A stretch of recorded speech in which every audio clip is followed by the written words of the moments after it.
सभी का हमारे इस वीडियो में लर्निंग इंग्लिश में फिर एक बार स्वागत है। और मैंने जो कुछ भी आपको पिछले वीडियो में बताया सिंपल प्रेजेंट का इंट्रोगेटिव पार्ट, तो दोस्तों यहाँ से सिंपल प्रेजेंट खत्म होता है। और अगला चालू करने से पहले, अगला स्टार्ट करने से पहले चलिए कुछ इंट्रोगेटिव्स के विषय में कुछ और डिटेल्स में आपको समझाते हैं कि किस तरह से इंट्रोगेटिव्स को हम आसानी से बना सकते हैं। चाहे जिस तरह से आपको सेंटेंस को मोल्ड किया जाए, बनाया जाए, आप कभी भी डिफीट ना खाएं।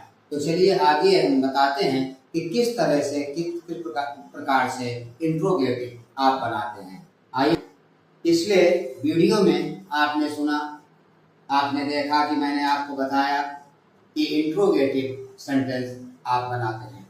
जैसे एग्जाम्पल आपने देखे थे, रूल्स आपके पास लिखे हैं कि क्या वह गीत गाता है। मान लीजिए गीत गाता है, क्या है आ गया। आपने इसको पीछे देखा, इस तरह के सेंटेंस सिंपल इंट्रोगेटिव इनको बोलते हैं। इनको कैसे करते हैं, यहाँ पर क्या वर्ड जो पहले लगा हुआ होता है, आपने रूल्स में पढ़ा होगा, मैंने लिखा है कि इसमें व्हाट यानी क्या की इंग्लिश व्हाट नहीं बनाते हम।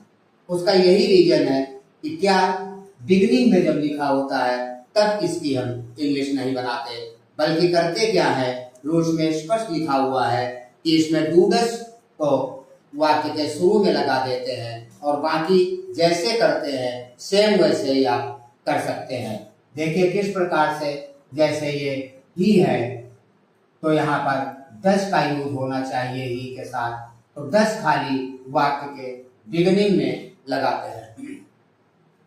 डज ही सिंग सॉन्ग, ये सेंटेंस बनाते हैं। अगर मान लीजिए यही क्या बीच में आ जाए, आपने सुना होगा इंट्रोगेटिव दो तरह के सेंटेंस होते हैं, एक सिंपल इंट्रोगेटिव और दूसरे होते हैं मोर इंट्रोगेटिव, जिसको आप कहते हैं। तो मोर इंट्रोगेटिव का जो सिस्टम है वो देखिए सेम इसी प्रकार से है। मान लीजिए ये जो क्या है, यह क्या यहां पर अगर आ जाए तो ये क्या बन जाएगा, और इसको भी हम देखिए किस प्रकार से दूसरे सेंटेंस में आप देखिए कि क्या जब अंदर होता है तब कैसे बनाते हैं। वह क्या खाता है,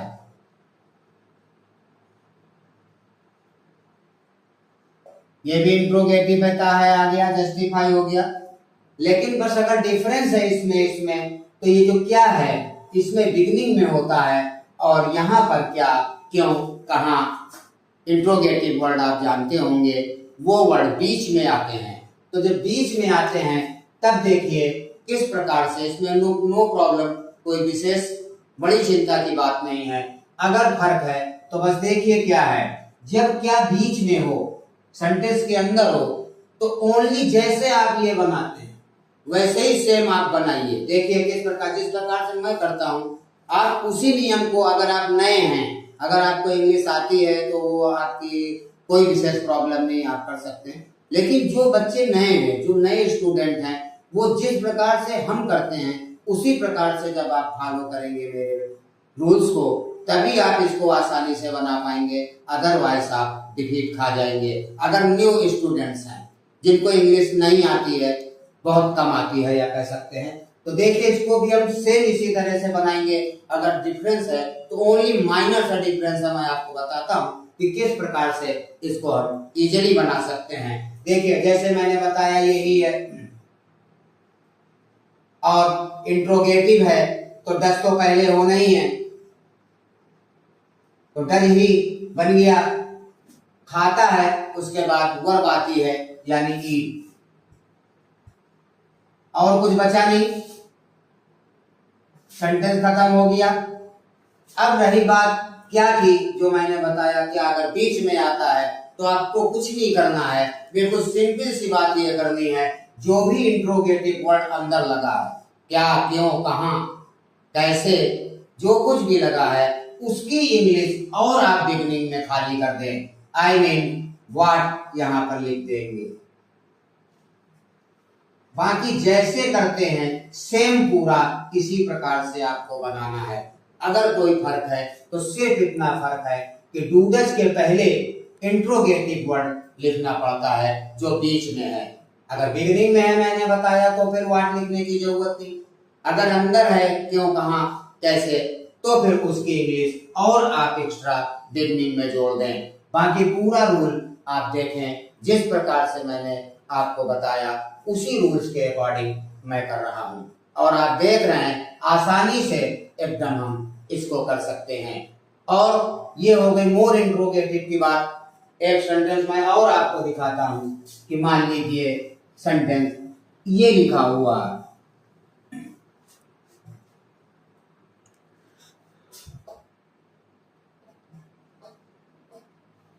वह कहां रहता है।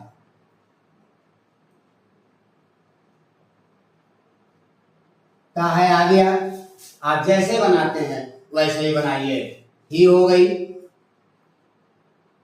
इंट्रोगेटिव है, डस पहले हो गया, ठीक, डज ही बचा लिव, लिव आपने लिख लिया अकॉर्डिंग टू रूल, काम खत्म, और कुछ है नहीं। अब इंट्रोगेटिव वर्ड यहाँ पर कहां, क्या की जगह कहां आया है, तो ये कहां बीच में है, इसलिए इसकी भी इंग्लिश हमको लगानी पड़ेगी। तो मेरे भाई आपको मालूम है सभी को कहां की क्या इंग्लिश होती है। अगर नहीं मालूम तो आप सुन लीजिए, कहां की वेयर हम लगाते हैं वह बिगनिंग में और लगा दीजिए, where, WHERE, where does he live. ये इंट्रोगेटिव आपका तैयार हो गया। यहाँ अगर क्यों होता तो यहाँ पर वाई लगा देंगे, यहाँ पर अगर कब है तो यहाँ पर व्हेन लगा देंगे। आई मीन जो भी अंदर इंट्रोगेटिव वर्ड है इसकी इंग्लिश और भी बिगनिंग में आप स्टार्टिंग में लगा दें, आपका आसानी से इंट्रोगेटिव तैयार हो जाएगा। अब दूसरा इंट्रोगेटिव, इंट्रोगेटिव निगेटिव जिसको आप कहते होंगे। सपोज करिए कि अगर मान लीजिए लिखा हुआ है कि इंट्रोगेटिव निगेटिव अगर सेंटेंस है, इसको मैं रब करता हूं, इंट्रोगेटिव निगेटिव, आप देखिए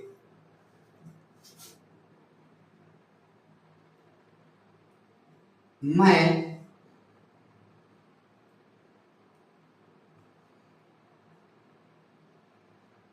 क्या, मैं की जगह क्या मैं रोज किताब पढ़ता हूं, किताब नहीं पढ़ता हूं।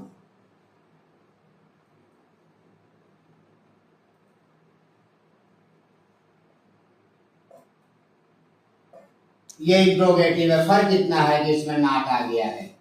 तो दोस्तों कोई घबराने की जरूरत नहीं है। जिस प्रकार से आप निगेटिव सेंटेंस रूल्स में आपने पढ़ा, डू नॉट, डज नॉट का यूज होता है और निगेटिव सेंटेंस बन जाता है। तो दोस्तों बिल्कुल उसी प्रकार से बिल्कुल सिंपल सा है। इंट्रोगेटिव भी आपने पढ़ा, इंट्रोगेटिव का अगर क्या बिगिनिंग में होता है तो वर्ड को लिखना नहीं है, आपको डू डज खाली पहले कर देना है। तो देखिए मैं किस तरह से आपको बताता हूँ, जरा इसको जरा गौर करिए। देखिए आप कि गलत ना हो किसी कंडीशन में। देखिए आप इसको थोड़ी देर के लिए आप इसको छुपा लें और इसको ये देखें कि मैं रोज किताब नहीं पढ़ता हूं, यानी ये निगेटिव है। इसको आप बनाइए, क्या बनेगा, आई, यहां पर आई के साथ डू नॉट, डज नॉट में आप जस्टिफाई कर लें। इसी तरह किसी नाम के साथ डज नॉट लगाते हैं और बाकी के साथ डू नॉट, आई यानी बाकी में आया तो आप डू नॉट लगाएंगे, तो यहां पर डू नॉट आप लगाएंगे, डू नॉट, बचा क्या, किताब पढ़ता हूं, रीड बुक। ये सेंटेंस आपका बन गया। ये निगेटिव आपने बनाया, लेकिन हमारा सेंटेंस इंट्रोनेगेटिव है, यानी question mark and plus negative. तो अब इसमें हमको कुछ नहीं करना है, इस डू को उठा के बिगनिंग में कर देना है, क्योंकि इंट्रोगेटिव का नियम है कि डू डज को वाक्य के शुरू में लगाते हैं। ये आपने रूल में पढ़ा, और ये कंबाइन है तो इसको डू खाली यहाँ ना लगा करके यहाँ पर कर दीजिए, और यहाँ से डू हो गया और ये रिमूव कर दीजिए। ये आपका सेंटेंस बन गया, do I not read book. ये आपका इंट्रोगेटिव कंप्लीट हो गया। आपने देखा, क्या देखा इसमें, अगर हमको कुछ करना है तो यहाँ का नॉट अपनी जगह रहता, नॉट को हम नहीं हिलाते, सिर्फ डू डज को जो यहाँ पर लगाएंगे उसको उठा करके खाली पहले करना है। ये आपका इंट्रोगेटिव निगेटिव आसानी से बन जाएगा। किसी भी सेंटेंस में मान लीजिए इसमें नॉट है, तो नॉट जहां पर आगे यानी वर्ब के बगल में नॉट लगता है, तो नॉट यहीं पर रहेगा और डू डज उठा करके हम शुरू में कर देते हैं। यह इंट्रोनिगेटिव हो गया। और सिंपल प्रेजेंट मैंने बताया आपको, यहीं से सिंपल प्रेजेंट पार्ट जो इसका है वो पार्ट खत्म होता है। रही बात इंट्रोगेटिव और मोर इंट्रोगेटिव, इंट्रोगेटिव निगेटिव की, वो तो सभी टेंस में आते रहेंगे। आगे जो भी पार्ट आप पढ़ेंगे उसमें भी आपको इसी तरह के इंट्रोगेटिव, मोर इंट्रोगेटिव और इंट्रोगेटिव निगेटिव भी आपको मिलेंगे, जिनको आपको बनाना है। तो आपको बिल्कुल यहाँ पर भयभीत होने की जरूरत नहीं। मैंने आपको बताया कुछ नहीं है, आप मेरे रूल्स को खाली आप गौर से करें, उसको पढ़ें, और जिस लैंग्वेज में लिखा है आप उसी लैंग्वेज में उसको अगर याद करते हैं तो मेरा यकीन जानिए आपके लिए कोई भी ट्रांसलेशन मुश्किल नहीं होगा। आपने देखा होगा मैंने जो लैंग्वेज लिखी है वो थोड़ा सा डिफरेंस है। वो डिफरेंस ये है कि जैसे मैंने रूल्स में लिख देता हूँ कि बाकी सब वैसा ही रहता है, आपने रूल्स में पढ़ा होगा, तो बाकी सब वैसे ही रहने का मतलब ये है कि अगर ये चीज आपको याद है कि बाकी सब वैसे ही रहता है, तो आप समझ लीजिए तभी आपको ये पूरा नियम याद होगा। मैंने आपको बताया हमारे जो भी वीडियोस हैं वो मनोवैज्ञानिक सिस्टम के ऊपर आधारित हैं। अगर हमारी बात को हमारे तरह से ना सोच करके दूसरी तरह से आप सोचेंगे तो आप समझ लीजिए आपको कंफ्यूजन क्रिएट हो जाएगा, और अगर मेरी तरह से ही उसको सोचेंगे तो कंफ्यूजन कभी भी नहीं क्रिएट होगा। ये हमारा आपसे वादा है। तो दोस्तों जैसे मैंने आपको बताया कि हमारे रूल्स में लिखा रहता है बाकी सब वैसे, तो बाकी सब का क्या मतलब, आई डू नॉट, ये सब तो बाकी वैसे ही रहता है ना, उसको इसमें चेंज नहीं करना। अगर चेंज करना है तो डू डज इधर की जगह उठा करके इधर लगाना, तो बाकी सब वैसे ही। ये चीज अगर हमको याद है तो हम कभी भी कंफ्यूज नहीं होंगे।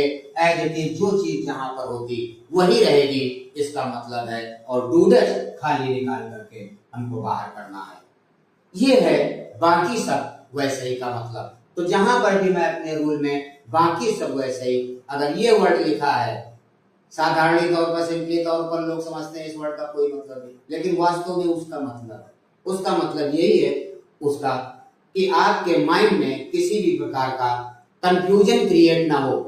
आदमी से या स्टूडेंट से प्रॉब्लम वहां पर उस स्टूडेंट को होती है जहां पर उसके माइंड में कोई ना कोई कंफ्यूजन क्रिएट होता है, और वहां पर वो जिसको जो आता है वो भी वो कंफ्यूज हो जाता है और इधर का उधर करने लग जाता है। तो इसीलिए मैंने अपने रूल में यह चीज लिख दी है कि बाकी सब वैसा ही रहता है। इसका यही मतलब है कि आप जैसे भी बना रहे हैं, रीड अपनी जगह, बुक अपनी जगह, आई अपनी जगह होता है, अगर हम किसी चीज को हिलाते डुलाते हैं या इधर उधर हम ट्रांसफर करते हैं तो कुछ चीजें हैं, जैसे यहाँ पर डू डज यहाँ आ जाता, निगेटिव है तो डू डज अंदर आ जाता। बाकी जैसे आप निगेटिव करते हैं वैसे ही आप इंट्रोगेटिव करते हैं, इसमें कोई डिफरेंस नहीं। आपने देखा होगा।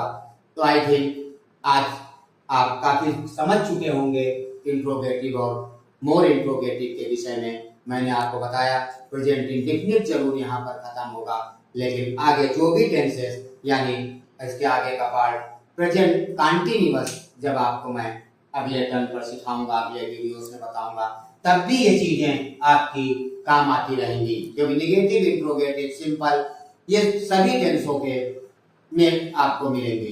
तो इसलिए आज का वीडियो हम समझते हैं अब आपके लिए सिंपल प्रेजेंट पूरी तरह से कर पाने में आप कैपेबल हो जाएंगे अगर आप मेरे रूल्स को फॉलो करते हैं। तो दोस्तों, आज का वीडियो हम यहीं पर समाप्त करेंगे और तब तक के लिए इजाज़त चाहेंगे और आगे वाले पार्ट में इसके बाद मैं आपसे मिलता हूँ इसके अगले पार्ट में प्रेजेंट कंटिन्यूअस में। आई थिंक अब आपको क्लियर हो गया होगा। तब तक के लिए शुभ रात्रि। ओम नमः शिवाय।